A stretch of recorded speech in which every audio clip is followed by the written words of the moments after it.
Can you believe that Jinder Mahal is currently in possession of the WWE Championship? Not like that, of course. He merely stole it from Randy Orton this week on SmackDown, and many other things happened as well. Wasn't it the most ridiculous thing you've ever seen? Jinder, who's suddenly just balling out with limousines and suits and everything, which came out of nowhere, I guess, just popping up through the sunroof with the WWE Championship going, yeah, come on. It's been an eventful one. I'm Jack from WhatCulture.com, of course, and it's time to look at all the ups and all the downs from this week's SmackDown Live.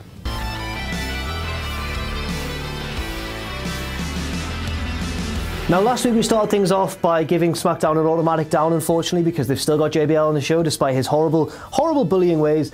And again, you know, we're going to have to do this every week until, you know, he's removed from his position. And I guess it's not like this is going to make Vince go like, oh no, like we're going to have to change it because Jack's giving us a down on SmackDown. Imagine if that was true. Imagine if that was how things worked.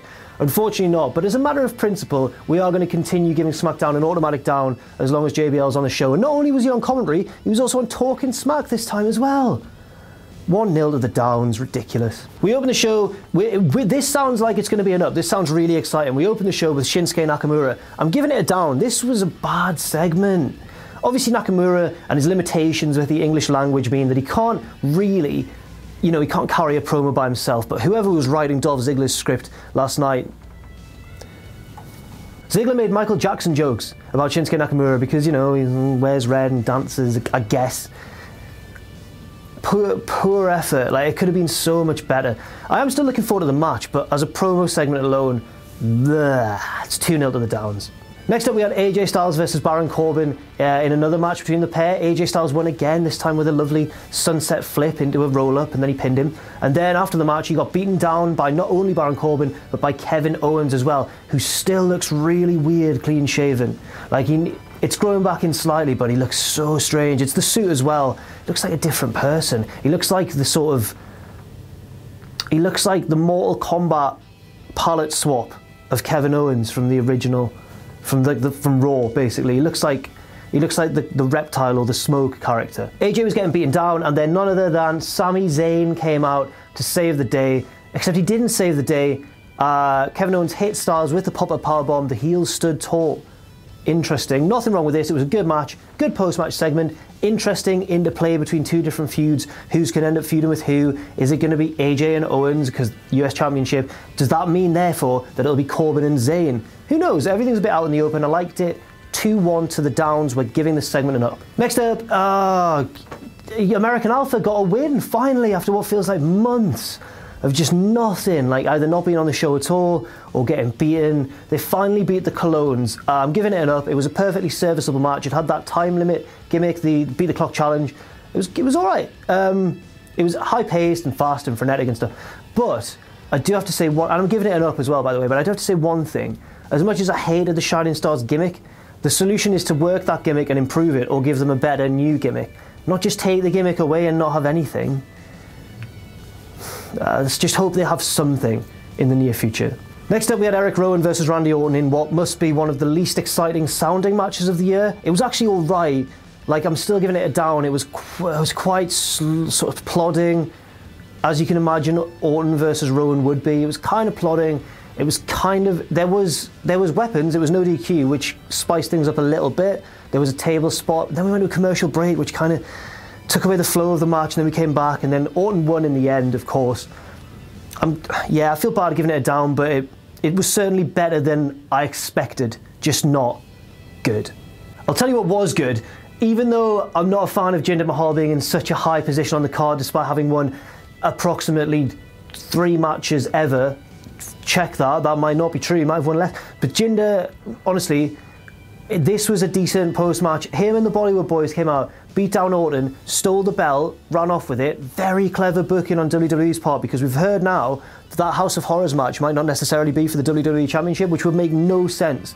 Now they've got an excuse for this.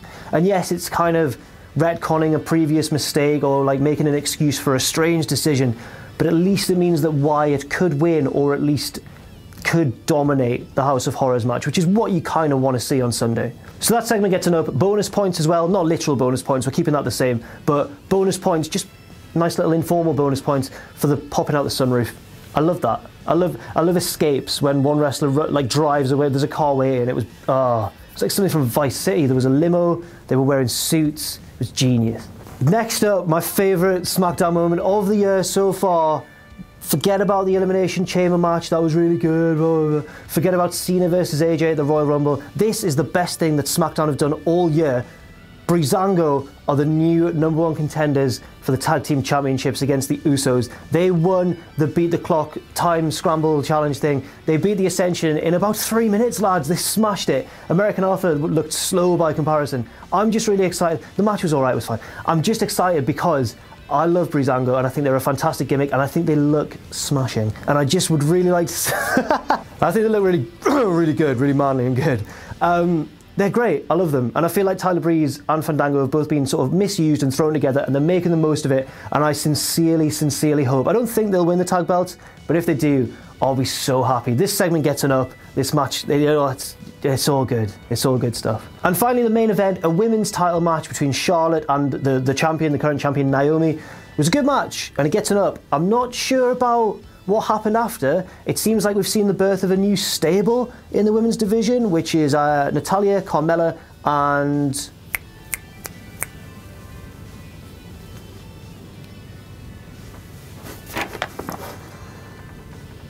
I've not even written it down. And Tamina Snuka. Tamina. They kind of warned Becky Lynch before. They were like, if you're not with us, you're against us. And then they ran out and Becky Lynch she wasn't with them. Charlotte, is this a face turn for Charlotte? I don't know. It was a good match. Charlotte didn't win the title. She won by DQ because they attacked her first, but they attacked Naomi as well. I'm interested to see if Charlotte does turn heel and what she does turn face, sorry, and what she'd be like as a face. Guess that's one for the future. It was an alright main event. Shame about the non-finish. Strong enough though to earn itself an up, and that brings us to the final score. The ups have won 5-3 despite us automatically giving the downs an advantage due to JBL still being one of the commentators on SmackDown Live. And yeah, happy days, good week, decent week of SmackDown action, certainly better than Raw, in which genuinely one of the only enjoyable parts of the show was the dumpster match, which everyone thought was going to be a joke. It was actually one of the better bits of the show. SmackDown is doing what we all thought it would, and it's putting on better shows than Raw immediately because the roster is just so strong now from a work rate perspective, and I can't see that really changing anytime soon. I've been Jack from WhatCulture.com. Thank you very much for watching SmackDown Live's ups and downs for this week. The ups have won. Happy days. Let's all go and don't have a drink. It's midweek, but have a nice wait until the weekend, and then we'll celebrate. I'll see you soon. No!